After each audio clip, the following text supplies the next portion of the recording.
Donc, on m'a demandé de faire une présentation sur la question des universités et des universitaires au prisme de l'économie du savoir.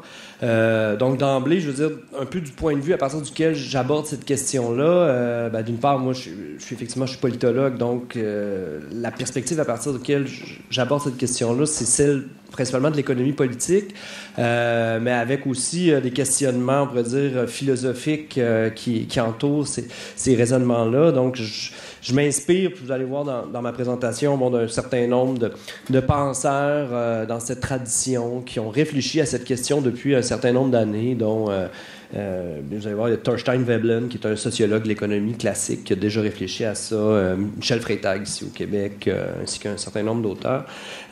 Donc, ce que je vais proposer ici, en gros, c'est une synthèse des transformations de l'institution universitaire dans ce qu'on appelle l'économie du savoir, pour essayer d'aborder, parce que je sais que la thématique générale, c'est la question du sens ou de la fonction du professeur d'université.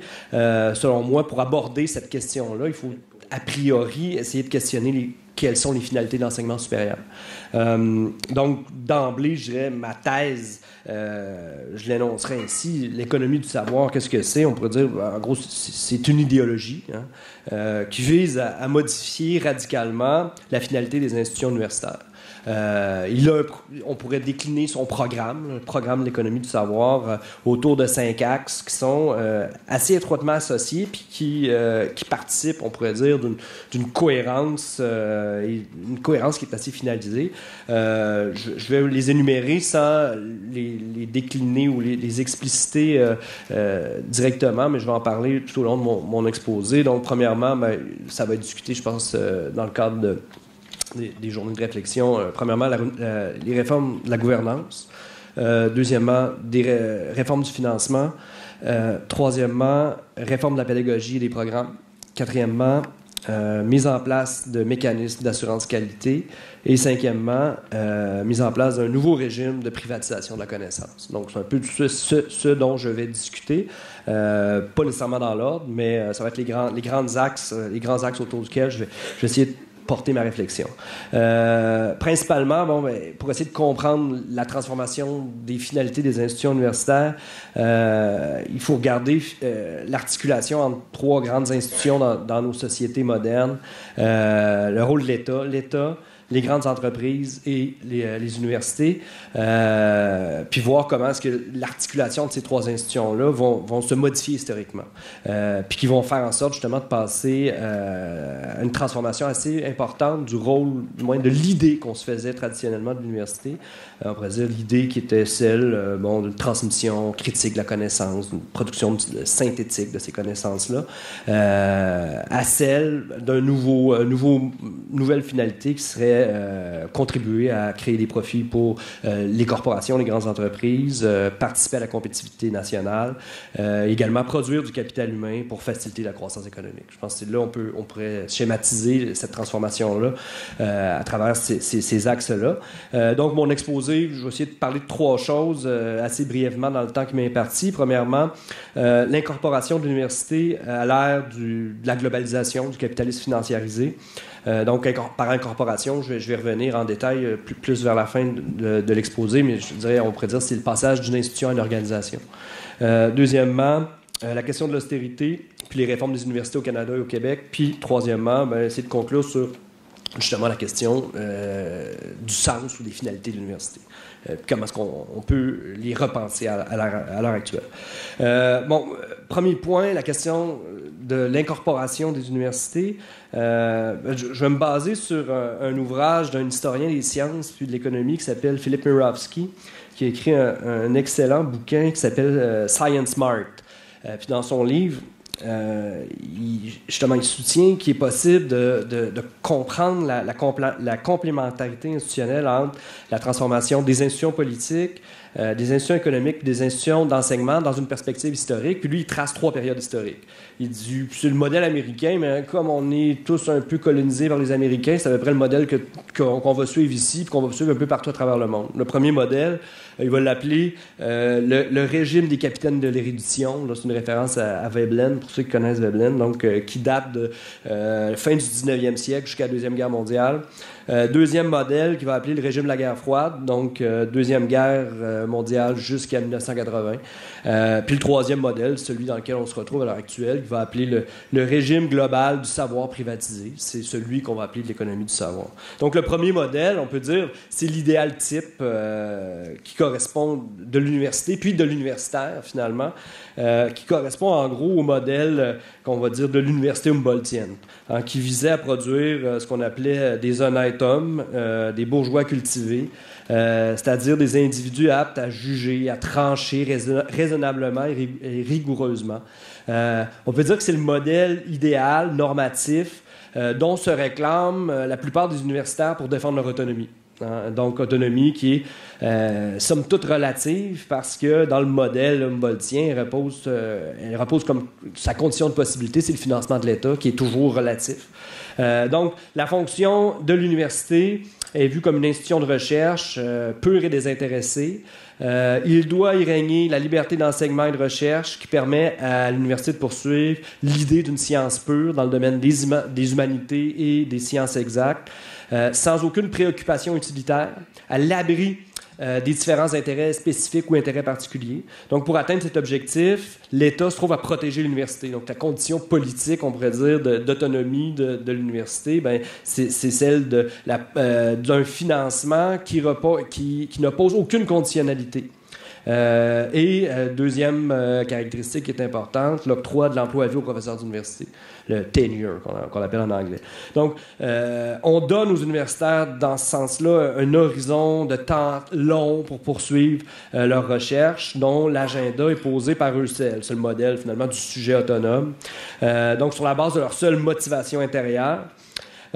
Donc, qui doit garantir de les mettre à l'abri de toutes les contraintes de productivité à court terme. Donc, implicitement, ce que ça doit permettre, c'est une prise de risque maximale en matière de recherche et d'intérêt de recherche. Donc, le professeur est conçu comme un maître qui est mu par sa passion, sa quête de la connaissance, son sujet de recherche. Donc, il n'y a pas besoin d'incitatif extérieur. Il est motivé par l'intérieur. Donc, il n'est pas conçu comme un agent économique. Qui reçoit des gratifications extérieures. Ce principe d'autonomie de l'université est garanti par l'État, comme je disais tout à l'heure, ce qui peut être des points faibles, ce qu'on va voir justement dans le modèle actuel. Donc, dans ce modèle-là, il y a des idées annexes qui sont celles justement de la science, qui doit fournir une éducation morale, les Allemands disent une Bildung, la meilleure formation à long terme par la formation par la recherche. Donc, l'université, on va dire l'université comme une universitas qui doit regrouper toutes les disciplines académiques. C'est le modèle idéal. Puis quand on réfléchit à la perte de sens de la fonction du professeur d'université, bien souvent c'est parce qu'il se réfère à ce modèle-là, puis le réel ne correspond pas à l'idéal. Donc, si on décline ces différentes caractéristiques, je pense que lorsqu'on réfléchit à la question du sens, on peut voir lorsqu'il y a un décrochage entre la forme idéale puis finalement la pratique concrète dans laquelle se retrouvent les universitaires. Donc, lorsqu'on parle on commence à parler d'économie du savoir, donc de créer une espèce de relation entre l'éducation puis l'économie, bien, ça va cheminer tranquillement dans le deuxième modèle, la deuxième période, donc autour des années 45, 50 jusqu'à 80. On commence à réfléchir à cette question-là, mais somme toute, on pourrait dire les systèmes nationaux d'éducation continuent de jouir d'une autonomie relative vis-à-vis du marché, c'est-à-dire de l'autre institution ou de l'autre organisation qui est la grande corporation. Donc, rapport entre État, université et corporation ne correspond pas à cette époque-là au modèle qu'on connaît à l'heure actuelle, qui serait celui du modèle qu'on peut qualifier de néolibéral. Il reposait sur la prémisse selon laquelle la recherche fondamentale déployée librement était somme toute nécessaire pour trouver par la suite des applications pratiques dans le marché, sans créer un arrimage direct entre les deux institutions. Si on se reporte au modèle québécois, On peut dire que c'est l'époque de ce que certains ont caractérisé d'une modernisation de rattrapage, dans la mesure où ce qu'on assiste, en fait, c'est une première vague de ce qu'on va appeler la massification de l'enseignement supérieur, qui va être enclenchée au départ aux États-Unis, puis qui va percoler via les institutions internationales, dont l'OCDE. Donc, on va assister à ce moment-là à un développement justement d'un ensemble d'instruments de mesure et de contrôle pour essayer d'arrimer de plus en plus la formation des programmes sur les marchés du travail. Donc, c'est à ce moment-là que commence à percoler, ou du moins à germer cette idée. Donc, en termes sociaux, on pourrait dire, l'édification, cette transformation de l'université va participer à une transformation fondamentale de nos sociétés, c'est-à-dire l'édification d'une classe moyenne qui est liée à la démocratisation de l'accès à l'enseignement supérieur, à l'éducation en général. Donc,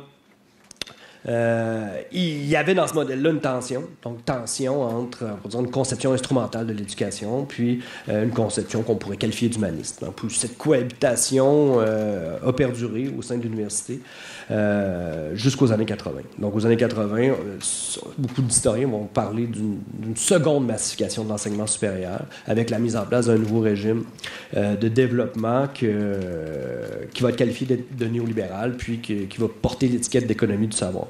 Puis si on regarde en termes plus philosophiques ou épistémologiques, le philosophe qui a le mieux traduit ou saisi cette transformation-là, c'est Jean-François Lyotard. On pourrait dire de manière plutôt cynique. Puis quand on réfléchit à la question du sens des universités, Lyotard, je trouve à dire dans le fond que c'est quoi la postmodernité? C'est la crise des grands récits de légitimation, donc la raison, la science, etc. Tout ça décline au profit d'un nouveau critère de légitimation de la connaissance ou du savoir qui devient la performativité. Essentiellement, ce qu'il trouve à dire, c'est que il ne s'agirait plus d'orienter la recherche vers une quête inlassable de vérité, mais plutôt le critère de légitimation de la connaissance va reposer sur un calcul coût-bénéfice qu'il va appeler la performativité. Donc, 40 ans plus tard, Lyotard, qui avait produit son rapport de recherche à partir d'une commande du gouvernement du Québec, il faut reconnaître finalement que les constats qu'il avait faits ont une influence considérable dans le développement des politiques universitaires. En grande partie parce que les conclusions qui s'y trouvent semblent faire système finalement avec les transformations institutionnelles qu'on retrouve au sein de nos universités à l'heure actuelle. Par exemple, le modèle des politiques d'administration universitaire va être décliné dans le travail de Gibbons et compagnie qui ont écrit The New Production of Knowledge, puis qui disait ni plus ni moins que la communauté scientifique, c'est plus à la communauté scientifique de juger du critère de validation des connaissances, mais plutôt son application dans l'environnement extérieur, qui se trouve avec l'économie. Puis donc là, on voit une transformation assez importante de l'idéal qu'on se faisait de l'université qui commence à être transformé de manière assez importante. Donc, capacité de la connaissance à trouver une application directe qui va devenir le critère de validation. Donc, cette modification-là, elle se fait aussi dans un contexte économique de stagnation économique. On parlait d'austérité, début des années 80, dans un contexte de stagnation économique où l'accès au marché du travail devient de plus en plus difficile pour les diplômés universitaires. Donc, les universités se trouvent dans un contexte, on pourrait dire, de crise de confiance, qui va prendre la forme, crise de confiance dans l'opinion publique, qui va prendre la forme d'une certaine forme de dénigrement de l'éducation supérieure, dans la mesure où, dans le contexte de morosité économique, le fardeau de la preuve se renverse. C'est-à-dire que c'est aux universités de démontrer qu'elles sont indispensables pour la société et qu'elles méritent d'être financées par les contribuables. Donc, il y a un renversement qui va s'opérer par la suite dans le mode de gouvernance des universités.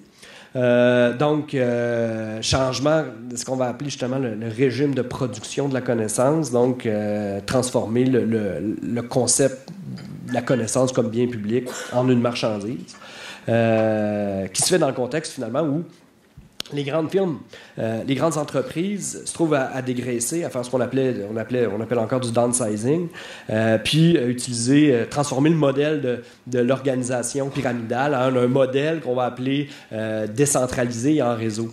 Hein? Donc, cette restructuration des grandes entreprises, des corporations, va coïncider avec cette crise de l'éducation. Puis, les universités vont de plus en plus devoir se rapprocher des entreprises, finalement, pour se financer, ou du moins prétendre que ce rapprochement-là va permettre un certain financement, alors que, dans les faits, c'est pas le cas. L'effet va être davantage politique en termes de transformation des finalités.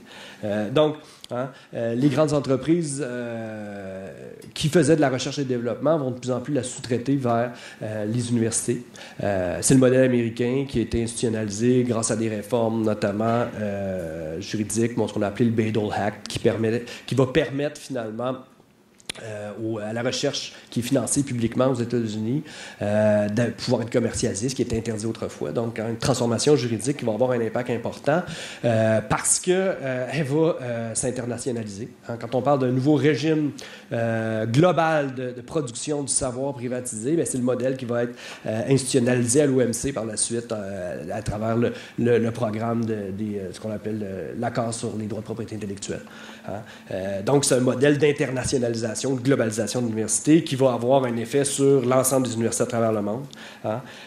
Donc, qui va porter sur l'idée d'un arrimage, ou on pourrait dire un couplage institutionnel entre l'entreprise et l'université. Puis, paradoxalement, on va changer le modèle de gouvernance des universités en disant qu'on doit adopter le modèle de la corporation financiarisée, c'est-à-dire externaliser le contrôle, ce qu'on faisait dans les grandes entreprises, alors que dans le modèle, justement, on disait de la grande entreprise, on va utiliser un modèle en réseau. En fait, ce qui est arrivé au sein des universités, c'est davantage un modèle hiérarchique qui a été mis en place en cassant en incorporant cette nouvelle forme de gouvernance-là. Donc, c'est là où on voit qu'il y a une redéfinition fondamentale de la mission universitaire ou de la finalité, parce que elle devient un lieu de production du capital humain, un lieu de production de brevets, sous contrôle finalement d'une nouvelle élite qui n'a plus le développement culturel et national comme principale finalité, mais plutôt son expansion internationale. Donc, on a le modèle de l'après-guerre versus le modèle globalisé qui apparaît dans les années 80. Au Canada, justement, c'est principalement sous l'égide du gouvernement fédéral que va s'opérer cette transformation-là. C'est quand on parlait d'austérité, justement, entre 83 et 95, la contribution du gouvernement fédéral à l'éducation postsecondaire a été amputée de 13 milliards. Puis ces coupures-là, justement, étaient justifiées en prenant appui déjà sur le discours de l'austérité à l'époque, qui était jugé nécessaire pour juguler le déficit puis bâtir une économie plus solide. On pourrait dire que déjà là, l'austérité, elle a servi dans les faits de discours de légitimation afin de consolider une nouvelle transformation de l'État, transformation néolibérale. Qui est venu en grande partie asphyxier les services publics, notamment en se privant de capacité de taxation auprès des corporations. Puis tout ceci dans l'optique d'être compétitif à l'échelle globalisée. Puis cette transformation de l'État a servi à modifier les finalités de l'éducation supérieure. Donc on passe du modèle, on pourrait dire, de l'idéal humboldtien à celle de production de connaissances au profit des corporations multinationales, principalement les fonds publics. Les fonds publics qui vont être accordés à l'enseignement qui ont été coupés au profit d'une redistribution des fonds qui vont être accordés à la recherche et l'innovation. Donc, si on regarde au Canada, c'est principalement via le Fonds canadien de l'innovation et le Programme canadien d'infrastructure du savoir que vont être dirigés la majorité des fonds publics à des fins de recherche commerciale. Donc, ce à quoi on assiste, une gigantesque concentration des fonds publics à des secteurs qui sont associés à la recherche commerciale, qui sont eux-mêmes concentrés à l'intérieur de quelques universités qui ont la prétention d'être de calibre mondial. Juste à titre d'exemple, entre 1998 puis 2009, 90% des 42 milliards qui vont être alloués par le FCI ont été donnés au secteur qu'on peut appeler des technosciences. Puis, nécessairement, il y a 5% qui est aux sciences sociales. C'est une infime partie. Mais le mot d'ordre est assez clair. On pourrait dire, c'est « kill the humanities ». donc tuer finalement ce qui était le secteur qui visait à une réflexion sur le sens et les finalités de la société, ben, il se trouve à être affaibli. Juste à titre d'exemple, le modèle qu'on peut parler d'économie du savoir à l'heure actuelle, au Québec et au Canada, il est mu par le nouveau buzzword qui est celui de l'intelligence artificielle. Si on regarde dans le dernier budget là, du gouvernement, budget 2019-2020, le gouvernement provincial annonçait des investissements de 330 millions de dollars sur 5 ans pour soutenir ce secteur-là. Ce qui s'ajoute aux 68,5 millions de dollars qui se retrouvent dans le plan québécois des infrastructures de 2019-2020, qui s'ajoute aux 1,6 milliard de dollars investis depuis 2016 par le gouvernement du Québec et du Canada, en plus de, si on peut ajouter, les avantages fiscaux accordés aux grandes entreprises, exemption d'impôts sur les salaires, etc.